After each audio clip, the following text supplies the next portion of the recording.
Everyone thinks financial independence is about never having to work another day in your life. Or maybe it's about having the money to buy a fancy house, a new car, or the most luxurious holidays.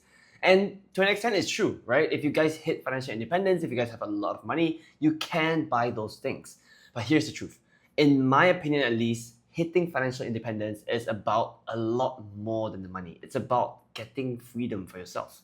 So financial independence to me doesn't mean that I am filthy rich or I have generational wealth where I never have to work another day in my life. To me, financial independence is when I have enough in my savings, investments, or passive income streams where I don't have to get anxious or I don't have to wait for my next paycheck just to survive. Okay, maybe not literally just the next paycheck.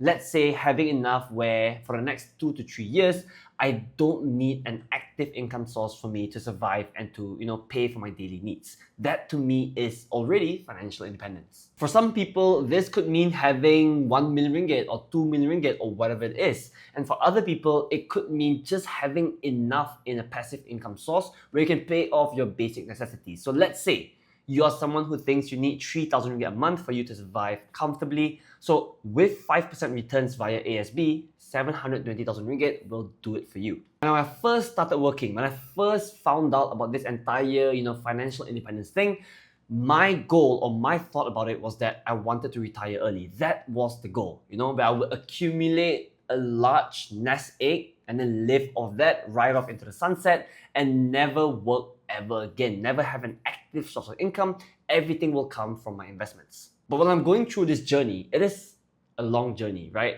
Obviously I'm not there yet, but I realized that the benefits kick in way earlier. Once you hit a certain amount of money, once you hit a certain level of financial security, your mindset about money and about many things in life will start to change. And the first benefit that I experienced from having some sort of financial independence at least is that I feel a lot more free or a lot more willing to take on risks. I know that I talk a lot about this on this channel, but the fact of the matter is you have to take some risks to achieve really great things in life. But I also acknowledge that if you don't have a financial safety net, if you don't have a lot in savings, then it's going to be very difficult for you to take on risks, because if you fail, then how are you going to survive? Where are you going to get money from? Just an example, I know a few people at least who they stay in a job where it sucks, they don't enjoy it, or they stay in a job where the growth prospects are extremely limited. And the entire reason that they don't want to make a move is that they don't feel secure. They want to make sure that their income or whatever amount of money they're getting every single month remains there for as long as possible. Or another example is I know people who have really good ideas for businesses. They want to start a business, but they either don't have the money to do it, or they can't risk losing all that money in case the business doesn't work out. Hitting a certain level of financial independence will really take away the fear of all of these things, and it will allow you to take on more risk. I think I'm a perfect example of this. So 2 years ago, I decided to quit my job to pursue a more, self-employed journey where I'm currently, a content creator and also trading full-time. And it really worked out for me. Taking this risk worked out well for me because right now my income is way higher compared to my last drawn salary when I was still in corporate. But the only reason that I was able to take this risk 2 years ago was because I had savings. I had money where if I didn't have if I didn't earn any more money over the next 2 years, I could still survive. If I didn't have these savings back then there's no way I could quit my job and I would probably still be in corporate right now. On that note, achieving financial independence also gave me the ability to say no when I wanted to, right? So I can say no to a toxic workplace, a bad workplace. I can say no to bad clients. I can say no to lowball offers if people are offering me way too little money for the work that I'm going to do. Just an example, even when I was still employed, even when I was still in corporate, I did have a good amount in savings. So whenever I disagreed with whatever my bosses or senior management was saying, I would just speak up against them because I wasn't afraid of the repercussions, right? In my mind, I will just say what I think is right. And if they don't like it and they decide to fire me, then whatever, right? I don't want to work in a place like that anyway. And it turns out to be good. Apparently, these guys, they like it when people speak up against that, and they like it when people contest their ideas because then it means that whatever we end up with turns out good. But that's a separate story. The point is, if I really desperately need the next paycheck, then I cannot take this risk to speak up against senior management, because what if they don't like me? What if they fire me? I can't survive without this job. I can't survive without this income. Having this also helped me to grow this channel the way I wanted to. I can say no to lowball offers, and I've had many of them throughout the time that I've been running this channel and doing sponsorships and stuff. I just recently had one of these, or one of my clients. They gave me an extremely lowball offer, and I thought it wasn't worth my time, so I just said no. And then, a few days later, they came back with a much higher offer, and I ended up doing it anyway. See, the thing is, if I was someone who didn't have savings and I couldn't, afford to say no to their first offer, then I might be forced to take on their first proposal, which I guess at the end of the day would mean that I would have made a lower income. And the most important part to me about being a content creator, about doing this as, kind of like my full-time job, is that I could also say no to things that I don't really align with. I guess you guys don't know because I don't do any of these sponsorships, but the amount of requests that I've gotten to do videos for, CFDs, Forex, crypto companies, there are just so many of them who seem a bit dodgy, who I would never use, but they're offering me a lot of money just to make a video about them. See, the thing is, again, if I was in a position where I was desperate, if I needed the money, otherwise I can't pay rent next month, I don't have a choice. And if I decided to take that on and then you guys realize that these sponsors are scammers, then I wouldn't have the longevity, I wouldn't have the audience that I have today. So yeah, I guess saying no is a very powerful thing. I would say it's a privilege, and having that financial independence, having that money, knowing that the repercussions of saying no is not that bad, it can really, really help you. So I know these things might seem a bit far off for a lot of people, but actually one of the earliest benefits that you guys will experience while you chase financial independence is that you will get peace of mind. You will start to get peace of mind, and that is huge. It will be a massive burden lifted off of many, many people. You no longer have paycheck to paycheck anxiety. You no longer have to wait for the day that your salary gets banked in just for you to, buy food, right? And you don't even have to worry about any big unexpected expenses, like let's say your car breaking down. If it happens, yeah, it sucks that I have to pay for this bill, but at least I have the money to do it and it's not going to change my life. And I know that the worry of losing your job or the worry of anything bad happening can send you into a massive spiral because you'll then have to take on loans to pay for it. It can be mentally taxing. So once you hit this level where you no longer feel like you're worried about money, you get peace of mind knowing that, at least the small things in life, maybe not retirement, right? I'm not talking about having millions in your bank account. You don't even need that much to feel this level of, peace of mind. And it really is, it feels like a luxury. This to me is one of the earliest benefits that you will experience on your path to hitting that, retirement stage or the true financial independence stage. Honestly speaking, for me, once I hit I think even 6 months worth of my expenses saved up, my emergency funds, right?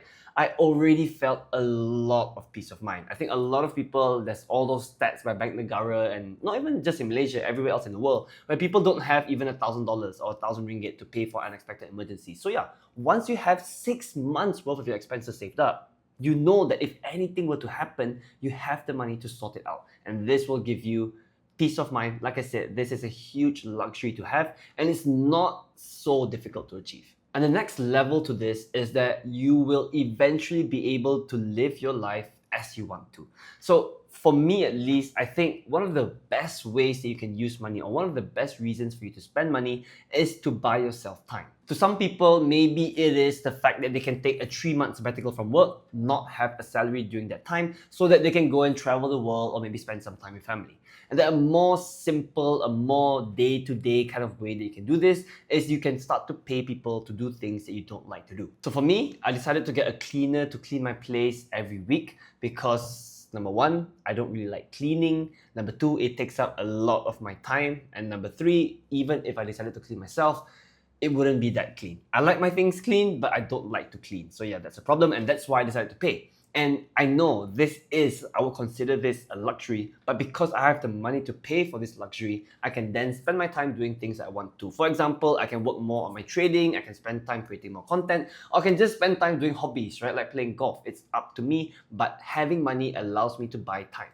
And I think that hobbies are actually very important in life, and we all need it to be balanced, right? It's not all about hard work and grinding all the time. We do need to do things that let us, get some steam off and just relax, right? And if you have a free hobby, like let's say hiking, then yeah, that's great.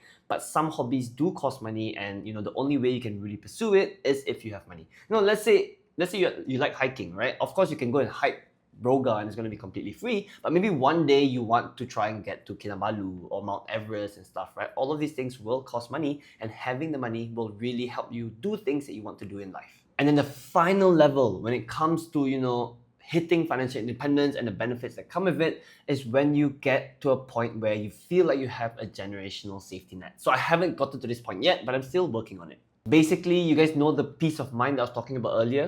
At this stage, it's no longer peace of mind just for yourself. It extends to other people as well.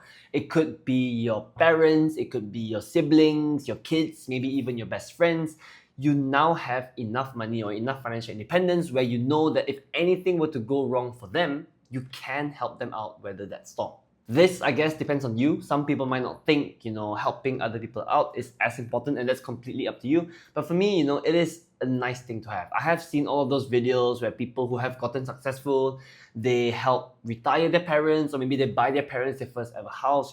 It's just a really nice feeling to have. So initially, in my personal finance journey, I only had my end goal in mind. And because that goal was for me to retire, obviously it was a big goal. I can't even remember what the number was. I think it was like 5 million ringgit or something like that. But yeah, you can see how huge of a goal that is and how much time that would have taken me to achieve it. So it can be demoralizing, right? Some people might think, I don't even want to think about saving for retirement right now or saving for, financial independence because it's just so far away and I can't imagine ever hitting that number. And this is why I'm making this video. I'm here to let you guys know that you don't have to hit the retirement stage. You don't have to hit the stage where you have enough money to never work again for you to feel the benefits of financial independence. Honestly, I would say, yeah, like I said earlier, 6 months of my expenses, I started to get peace of mind. But once my net worth, or once my liquid net worth at least hit that 6-figure mark, so 100,000 ringgit, I really started to get a glimpse of this financial independence thing. And a lot of the benefits I was talking about in this video, I started to feel it. And that's why I wanted to make this video.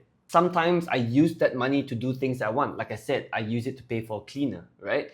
When I could have just cleaned it myself. Yes, I am taking some money away from hitting my end goal, and it just means that I will hit that end goal later on. But to me, it's worth it because it's not sustainable for us to just be extremely cost savvy and save money everywhere just to hit that end goal. Because to me, it's about the journey, and there are a lot of benefits along the way as well. So yeah, if any of you guys, are a bit demoralized or you feel like hitting that number where you can retire is just so far away and you don't even want to try, just know that yes, it is going to take time, but as you build towards that goal, there will be a lot of benefits as well. Yes, you won't be able to retire and ride off into the sunset, but you will be able to live life, on your own terms, and you will have a lot more freedom without the fear of not having enough money. So let me know in the comments below, for those of you guys who have had this feeling before, what is your favorite benefit of hitting this sort of semi-financial independence state? Thanks for watching this video to the end, guys. Give me a huge thumbs up if you enjoyed it and subscribe to my channel if you haven't already. See you guys in the next one. Peace out.